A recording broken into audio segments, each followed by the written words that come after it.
Michel Polac, bonsoir. Oui, bonsoir. Ça va bien? Oui, c'est amusant de vous retrouver sur la 3, là. Je suis ravi d'être sur la 3, c'est amusant de vous retrouver là avec nous. Merci d'être là. Oui, donc j'aime bien ce que je faisais avec vous sur le canal. J'espère que ça me plaira ici aussi. J'espère aussi. Je ne connais pas votre émission, je vous préviens. Vous l'avez jamais regardé? Ah non, non. Bah alors, vous dormez à cette heure-là? J'ai rien contre vous, je dors à cette heure-là. Merci de veiller pour nous, Michel Polac. Nous, on a envie de savoir tout simplement ce que vous devenez. Oui. Vous avez sorti un bouquin l'année dernière, ça on s'en souvient. Oui, 2 même.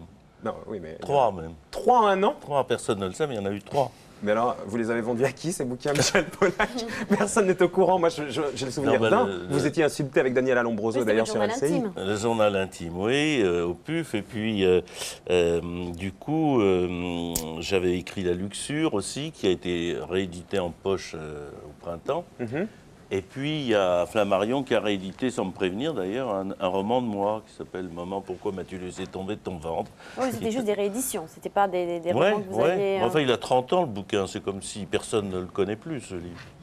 Mais vous, c'est pas la même démarche. Vous n'êtes pas mis devant une feuille blanche. Non, mais maintenant, ça me suffit, les rééditions. L'année prochaine, c'est tout ce que je vais faire. À côté faire. flemmard? On réédite un livre de moi, j'ai juste une préface à faire, ça me suffit. Vous êtes à la retraite? Oh oui. Oui? Oh oui. Ça a l'air de vous faire plaisir. Oh oui, je vous assure. Pourquoi? Vous en avez marre? Je suis... Monsieur Hervé Bourges, dans ses mémoires, dit que je suis aigri. Non. Il n'est pas le seul, vous savez, oui, Michel je sais. Oui, parce que c'est vrai qu'à chaque fois qu'on entend parler de vous, c'est parce que vous êtes fâché justement avec Canal+ sur un doc qui vous concerne, parce que vous avez insulté Daniela Lombroso à la radio, parce que vous ne voulez pas qu'une émission sur la 5e passe. C'est pas très gris, ça, oui.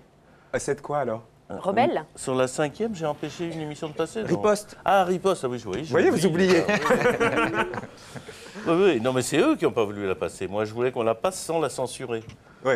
C'est plus compliqué que ça. Plus compliqué que ça. C'est la presse qui déforme les choses. Alors, vous êtes quoi? Vous n'êtes pas aigri? Mais non, je ne suis pas aigri. Je suis quelqu'un qui a une vie formidable. Moi, j'ai fait 1000 choses dans cette vie. Vous vous rendez compte de ce que j'ai pu faire? Écrivain? Pourquoi je serais aigri? Présentateur j'ai télé? 10 bouquins. J'ai fait 10 longs métrages. J'ai fait plusieurs milliers d'heures d'émissions de radio et de télé.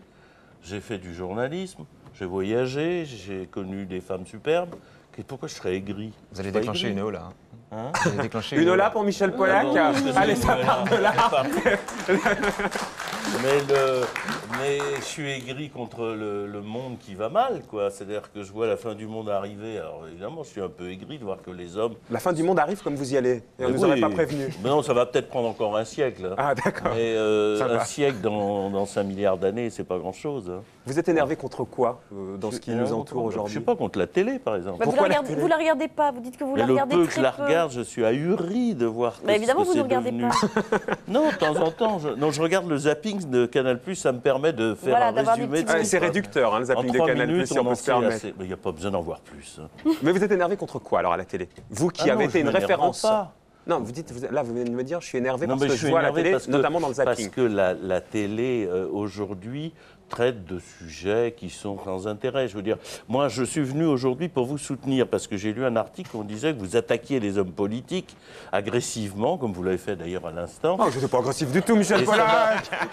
Il s'en rend même plus compte. Et ça va se retourner contre vous. D'ailleurs, j'ai remarqué, quand on m'invite dans une nouvelle émission, le producteur, ça lui porte malheur. Attendez, je touche du bois. Parce qu'on se dit, un mauvais esprit, ce gars-là, il invite Polac, ça va nous causer des emmerdes. Et c'est ça la télé d'aujourd'hui. Vous allez avoir des emmerdes. Vous êtes sûr que ça, c'est pas juste allez, quoi, un petit fonds de commerce, une réputation que vous voulez entretenir, non, Polac l'emmerdeur? Vous allez voir les ennuis. Arrêtez avec ça, Michel Polac. Mais écoutez, si vous voulez pas avoir d'ennuis, faites un débat sur vaut-il mieux porter un slip qu'un caleçon. Là, non, ça, c'est déjà fait ailleurs. C'est déjà fait en face. Mais ça marche tout seul. Ça emmerde personne. La direction, elle peut dormir sur ce... Et alors, plutôt un slip ou un caleçon, Michel Polac? En vieillissant, c'est le caleçon. Quand j'étais jeune, c'était... Alors, vous voyez, est-ce que ça devient la télé d'aujourd'hui? Vous voyez, on en arrive à répondre à des questions pareilles. Méfiez-vous. Vous m'avez lancé sur le sujet. Voilà. Non, mais quand même, la télé d'aujourd'hui, c'est pas que ça. Je ne veux pas défendre, par exemple, France 3 ou Canal+, mais vous avez vu toutes les enquêtes qui ont été faites sur l'affaire Mairie, et on va y venir tout à l'heure avec Arnaud Montebourg, les emplois fictifs. Je ne sais pas si vous avez vu notre camarade, notre consoeur, Élise Lucet, la semaine dernière, dans Pièce à conviction. C'était un travail de journaliste remarquable. 90 minutes cette semaine sur Canal, un travail remarquable. La télé, ce n'est pas que les slips et les caleçons, franchement, Michel Polac. Ils sont repartis un peu dans des enquêtes, vous allez me dire, monsieur. Mais de fond, et qui marche en plus, donc c'est bon signe. C'est un peu neuf, ça, oui, c'est bien. Ah, quand même. Vous voyez, il faut la regarder la télé. À mon avis, vous aurez un autre avis. J'ai eu des élèves, quoi, finalement. Il fallait leur laisser le temps de mûrir. Et ils mûrissent bien. Ils mûrissent bien. Oui. Alors, les élèves... Oui, mais enfin, le reste, vous savez très bien que le prime time, tous ces trucs abominables, ce que c'est. Et c'est pas fini, la dégringolade. J'ai un ami qui revient du Portugal. Ils ont adopté le système des émissions américaines où on enferme les gens, vous savez, on les Big teste. Brother, Voilà, c'est néerlandais. Voilà, alors ça existe au Portugal aussi, on n'imagine pas ça au Portugal. Et c'est horrifiant, il paraît que même Mario Soares dit maintenant je serai pour la censure. Et ça devrait bientôt arriver en France, vous allez Et être ça va content. arriver en France. Donc je veux dire, la fin du monde, elle approche tous les jours parce que c'est chaque fois pire. Ce qu'on n'attendait pas va arriver. Ça arrive. Et par exemple, Bernard Pivot, c'est quand même de la bonne il s'arrête, télévision. alors vous Eh ben prenez voilà, un autre. alors vous, qu'est-ce que vous en pensez premièrement? Et deuxièmement, est-ce que vous seriez prêt à reprendre sa place? Moi, reprendre Oui. sa place, mais vous voulez je suis à la Vous avez retraite. rien envie de faire, j'ai l'impression. Mais non, mais il y a 10 ans, j'avais envie de refaire des trucs comme ça. Et puis Hervé Bourges, il voulait pas de moi. Et soi-disant, il était de mon côté, lui. Non, il voulait pas de moi. Alors maintenant, c'est trop tard. S'ils veulent me prendre, là, c'est trop tard. Surtout que vous dormez à ce temps-là. Encore que... Oui, non, mais je ferai un effort s'il y avait un autre état d'esprit. Regardez, j'ai vu Henri Salvador hier, à 82 ans, il est en pleine forme. Donc je pense qu'à 70, j'ai encore le temps de faire de la télé. Mais c'est la mentalité qui règne. C'est pas la peine. Des émissions littéraires à minuit, ça n'a aucun intérêt. Les droits de réponse, on vous a demandé de le refaire ou vous auriez envie de le refaire? Vous pensez bien. Mais vous auriez envie? Bonne question, Ariane. Ah non, mais il y a eu, merci, il y a eu une période où j'avais envie, maintenant c'est fini. Mais il y a eu des producteurs qui m'ont proposé au directeur de chaîne pour refaire des trucs avec moi. Et non. Ils ont toujours refusé. Il y a eu pire, Hervé Bourges. Vous l'aimez pas? J'ai un Hervé producteur qui lui a Votre copain. proposé. Oui, non mais il m'énerve de m'avoir fait. Vous voulez que je vous dise, ça se voit qui vous aime. Non mais il a fait pire que ça, je veux dire. On m'a proposé de refaire une sorte de droit de réponse. Je dis, je veux bien refaire une revue de presse, c'est moins fatigant, parce qu'il parle tout seul. Bon. Et on a proposé le projet.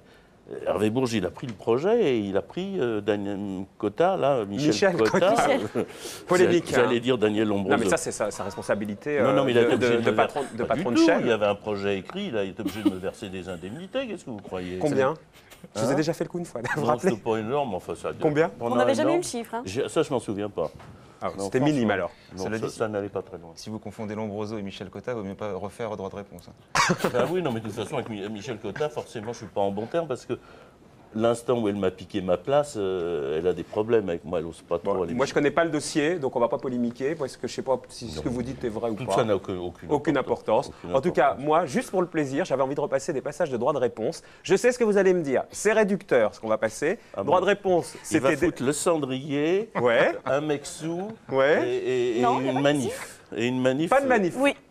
Pas de manif. Pas de manif. Juste les bons moments, les foires d'empoigne de droit de réponse. Et je le Alors, dis, je suis à la place... contre. À la place de Michel Pollack, Je suis contre. que droit de ça réponse, ce représente- n'était pas que ça. Ah, merci, merci. Je le dis à votre place, Michel Il Pollack. y a eu 10 minutes de bagarre et de conneries. Non, enfin, non, de- pas 10 minutes. Moi, je suis- Bon, on regarde, On en a juste fait pour un le petit plaisir. montage. Et après, votre regard sur la semaine, c'est ça qui nous amuse après tout. Ah, d'accord. Tout à l'heure, on n'a pas voulu montrer les parties génitales d'aller dans l'organe. Voilà les miennes. C'est la fête. C'est la fête. C'est pour toi. C'était la double page en couleur du sang livre de cette semaine. Pourquoi à tout prix voulez-vous prendre aux riches pour filer aux pauvres? Attendez, Chabrol, pardon, ça va, Mais Marianne, c'est parce qu'on ne peut pas faire le contraire. J'ai pas répondu. Non, mais c'est pas vrai. J'ai pas pu répondre. Moi, je suis né dans le peuple. Je me suis sorti de là. Pourquoi voulez-vous que j'aille donner à un feignant qui lui travaille pas le pognon? Qu'est-ce que ça veut dire, ça? Mais ça suffit à la fin. Je voudrais- Vous êtes tous généreux avec l'argent des autres. Mais quand c'est votre pognon, là, vous le gardez, hein?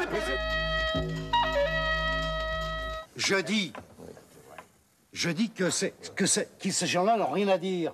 Pourquoi tu les invites? Parce que tout le monde a le droit de parler, même ceux qui n'ont rien à dire. Pourquoi tu invites des lycéens qui ne veulent rien dire? Ça ne veut plus rien dire, les lycéens. C'est des merdeux. Alors, il faut des inviter trous du quoi cul. Des cons. Pourquoi c'est Parce qu'ils ont pu planer la parole. Mais moi, je m'en fous. Pourquoi il doit dire ça? Je suis sûr qu'il ne se rend pas compte de ce qu'il est en train de faire, là. Jamais. Écoutez, C'est vrai, jamais. écoutez, c'est pas la peine. Si on doit. C'est pas la peine. Jamais il est en train de dire aux gens. Non, écoutez, c'est pas la peine. Merde. Allez, on envoie. Une seconde, s'il vous plaît. Je mène avec eux. C'est vraiment assez désagréable. Arrête-toi. Bon, nous allons envoyer le générique de fin. Envoyez le générique de fin. Et je vais vous faire écouter une chanson que j'aime beaucoup, qui est un tube. Cette chanson, c'est une chanson de Pia Colombo. Bon, alors, Regarde ce qu'il a fait. non, laissez-le là. Donnez-le. Envoyez le générique de fin et coupez l'image parce que c'est vraiment pas plaisant. Mettez le générique de fin avec la chanson de Pia Colombo. Voilà, mettez la chanson de Pia Colombo. Et coupez l'antenne. On coupe l'antenne et je m'excuse auprès des téléspectateurs. Allez, arrêtez. Vous voyez? Oui. Je suis pas ravi. Mais je me doute, mais je l'ai dit, ce n'était oui. pas que ça, droit de C'était réponse. pas que ça. Il y avait C'était des dossiers. enquêtes, des dossiers, Voilà. de temps en temps même du littéraire. Ouais. Mais c'est difficile hein, de passer des extraits des émissions de droit de réponse qui ne sont pas celles-là, parce que l'enquête, vous la faites progresser pendant 2 heures, et donc il faudrait repasser les 2 heures d'émission. Eh oui. Mais bon, de toute façon, vous auriez du mal à repasser une bonne partie de l'émission parce que tout ça est tombé dans l'escarcelle de TF1 et qui vendent ça très cher, ce qui fait qu'on ne repasse toujours que les parties de la première année qui n'appartiennent pas à TF1. Ça, c'est aussi la magouille de la télévision d'aujourd'hui. Bon. Toujours une Deux- petite claque pour quelqu'un. hein. 2-3 énervements dans la semaine, hein. Michel Polac. Cette semaine, vous avez suivi l'actualité. Oui, Qu'est-ce qui vous a agacé? tout, mais il n'y a pas un moment qui m'est ravi. Si, peut-être le fait que la Yougoslavie a l'air d'aller vers une paix et que j'espère qu'on donnera le prix Nobel de la paix à M. Koustounica, parce que c'est quand même miraculeux que ça se soit passé sans mort, pratiquement. Alors, les prix Goncourt, je sais que ça vous a énervé. Oui, parce que j'avais lu, moi, le livre de M. Schul, là, Ingrid Caven, et que j'en avais parlé d'ailleurs dans mon article dans Charlie Hebdo en disant, bon, ben, c'est le triomphe de la presse People, quoi. C'est-à-dire, le Goncourt a été donné au roman People. People envahissant tout. Parce que c'est quoi? C'est un catalogue des personnalités qu'a rencontré M. Schul dans sa vie. Alors ça va de Madame Claude à Saint-Laurent, en passant par un certain nombre d'autres personnes. Il n'y a rien, il n'y a que de l'apparence, que des ridicules, il est fasciné par les stars. Bon, très bien, c'est Match, c'est Voici, c'est tout ça. Mais que M. Solers en soit... C'est l'éditeur. C'est lui qui lui a fait donner le prix. Vous savez qu'avant, il y avait un système où il y avait le Jean Tibéri du prix Goncourt qui s'appelait Yves Berger chez Grasset, qui faisait donner ça toujours à... C'est quoi le Jean Tibéri du prix Goncourt? C'est qu'il faisait des choses un peu bizarres pour que les jurés votent pour son auteur Grasset. Et maintenant, Vous êtes en forme même le soir, Michel il a Polac. été, c'est vrai? Ouais. Peut-être que je vive la nuit alors. Et que je Dormez dorme la le jour. journée, vivez la nuit. Et il a finalement été éjecté, je crois, cette année, parce que Grasset perdait de l'argent malgré ses Goncourt. Et c'est Philippe Soler qui a repris ça en main, qui va donc être le Tibéri du Goncourt. Un autre agacement de la semaine, Michel Polac. Après, on va laisser Alexis, qui lui aussi a des agacements dans la semaine. C'est toutes ces histoires de naufrage de navires. ça, on peut comprendre. Et alors, on apprend des choses ahurissantes. C'est qu'il n'y a pas de contrôleurs en France. Il y en a 2 fois moins qu'en Espagne, où il y a pourtant moins de ports que chez nous. Donc, on ne contrôle pas les bateaux. C'est partout le laxisme. Et tiens, je vous sors une petite chose inédite que je vais sortir mercredi prochain dans Charlie Hebdo. Depuis 2 ans maintenant, les piles doivent être récupérées. C'est que c'est plein de métaux lourds, dégueulasses, les piles. Bon, et la France n'a rien fait. Alors, elle a payé 800 000 francs par jour d'amende pendant 6 mois. Vous vous rendez compte tout ce qu'on aurait pu faire avec ça? 800 000 Ça, c'est une francs par info jour pendant béton. C'est un faux béton, j'ai le texte et tout. Et au bout de 6 mois, on s'est décidé à faire un décret. Le fonctionnaire qui l'écrivait, il nous a coûté cher, hein, celui-là.